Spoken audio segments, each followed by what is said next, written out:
ಬರುತ್ತೆ.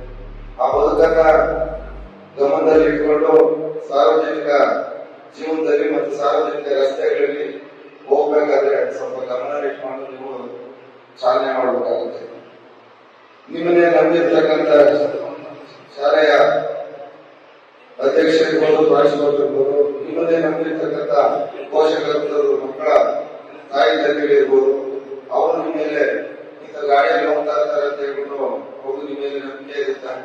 ಆ ನಂಬಿಕೆ ಉಳಿಸ್ಕೊಳ್ಳೋದು ನಿಮ್ಮ ಮೇಲೆ ಇರುತ್ತೆ.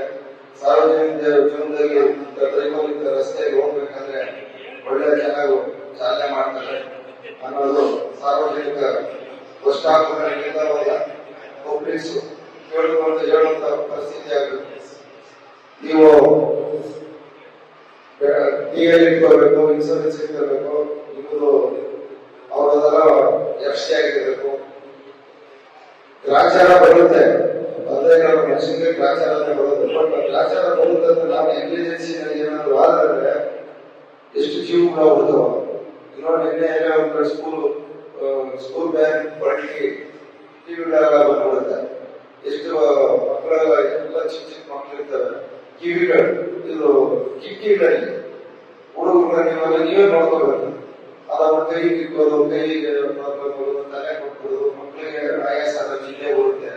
ಇದನ್ನೆಲ್ಲ ನೀವು ಅಬ್ಸರ್ವೇಷನ್ ಡ್ರೈವರ್ ಜೊತೆಗೆ ಮಕ್ಕಳ ಹತ್ರ 18 ವರ್ಷದ ಒಳಗಡೆ ಇರುವಂತ ಮಕ್ಕಳು ಮತ್ತೆ ಯಾರೇ ಇರಲಿ ಏನಾದರೂ ಕೆಟ್ಟ ಚಟಗಳಲ್ಲಿ ಏನಾದರೂ ನೀವು ಕೂಡ ಭಾಗಿಯಾಗಿದೆ ಸ್ಟೇಟ್ ಲೆವೆಲ್ ಕಾನೂನು ಲಾಭ ಬರುತ್ತೆ. ಅರ್ಥ ಆಯ್ತಾ? ಎಲ್ಲ ನೋಡಿದ್ದೀರಿ. ಸ್ಕೂಲ್ ಮೇಲೆ ಏನೇನಾಗಿದೆ, ಮಕ್ಕಳ ಮೇಲೆ ಅವ್ರದಾದಂತ ಪರಿಸ್ಥಿತಿ ಇರುತ್ತೆ, ಅವ್ರದಾದಂತ ಪೋಷಕರು ಋಣ ಮಕ್ಕಳ ಮೇಲೆ ಇರುತ್ತೆ, ಅವ್ರ ಋಣ ಮಕ್ಕಳ ಮೇಲೆ ಇರುತ್ತೆ. ಅವ್ರು ಕಷ್ಟ ಸಾಕ್ತಾ ಇರ್ತಾರೆ. ನಿಮ್ಮ ಮಕ್ಕಳು ಬೇರೆ ಸ್ಕೂಲ್ ಹೋದಾಗ ನೀವು ಯೋಚನೆ ಮಾಡಿ. ನಮ್ಮ ಮಕ್ಕಳೆಲ್ಲ ಬೇರೆ ಕಡೆ ಹೋದಾಗ ನಾವು ಯೋಚನೆ ಮಾಡುವ ನಮ್ಮ ಮಕ್ಕಳ ಮೇಲೆ ಯಾವ ಪರಿಣಾಮ ಬೀರುತ್ತೆ ಅಂತ ಅದನ್ನ ಬಿಡಿಸಿ ಹೇಳ್ತಾ ಇದ್ದೀನಿ. ಯಾವುದೇ ತರಹದ ಮಕ್ಕಳ ಮೇಲೆ ದೌರ್ಜನ್ಯ ಆಗಬಾರ್ದು. ನೀವೆಲ್ಲೇ ಒಂದು ಸಾರ್ವಜನಿಕ ರಸ್ತೆಯಲ್ಲಿ ಮತ್ತು ಟ್ರಾಫಿಕ್ ಸಂಚಾರಣೆಯಲ್ಲಿ ಹೋಗುವಾಗ ಟೈಮಿಂಗ್ಸ್ ಇರುತ್ತೆ, ಎಲ್ಲ ಟೈಮಿಂಗ್ಸ್ ಇರುತ್ತೆ, ಎಲ್ಲ ಟೈಮಿಂಗ್ಸ್ ಬಂದ್ಬಿಡ್ತೀವಿ. ಸ್ವಲ್ಪ ಟ್ರಾಫಿಕ್ ನೀವು ಕೂಡ ನೋಡ್ಕೋಬೇಕು. ಕ್ರಾಸಿಂಗ್ ಹೋದಾಗ ಸ್ವಲ್ಪ ವಿದ್ಯಾಭ್ಯಾಸ ಆದಾಗ ನೀವು ನೋಡ್ಕೊಂಡು ಡಿಸ್ಟೆನ್ಸ್ ಮೇಂಟೈನ್ ಮಾಡೋದು. ಎಲ್ಲದಕ್ಕೂ ಪೊಲೀಸರು ಇರಲ್ಲ. 43,000 ಮನೆಗಳಿವೆ, 5 ಲಕ್ಷ ಜನ ಸಾರ್ವಜನಿಕರು ಪಬ್ಲಿಕ್ ಕ್ಷೇತ್ರದಾಗಿದ್ದಾರೆ.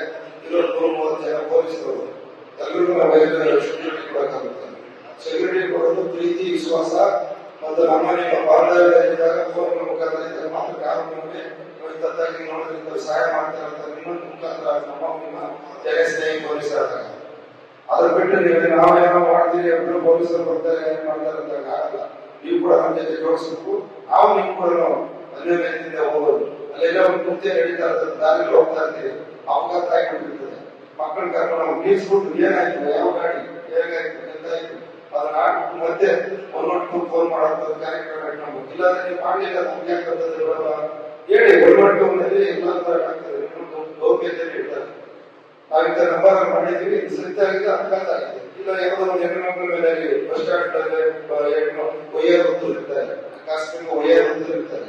ಈ ಬಸ್ ಸ್ಟಾಪ್ ಹೋಗ್ತಾ ಇರ್ತೀವಿ, ಕರ್ಕೊಂಡು ಹೋಗ್ಬೇಕಂದ್ರೆ ನಿಮ್ಮ ಶಾಲಾ ಕಾನೂನು ಏನಿದೆ ನನಗೆ ಗೊತ್ತಿಲ್ಲ.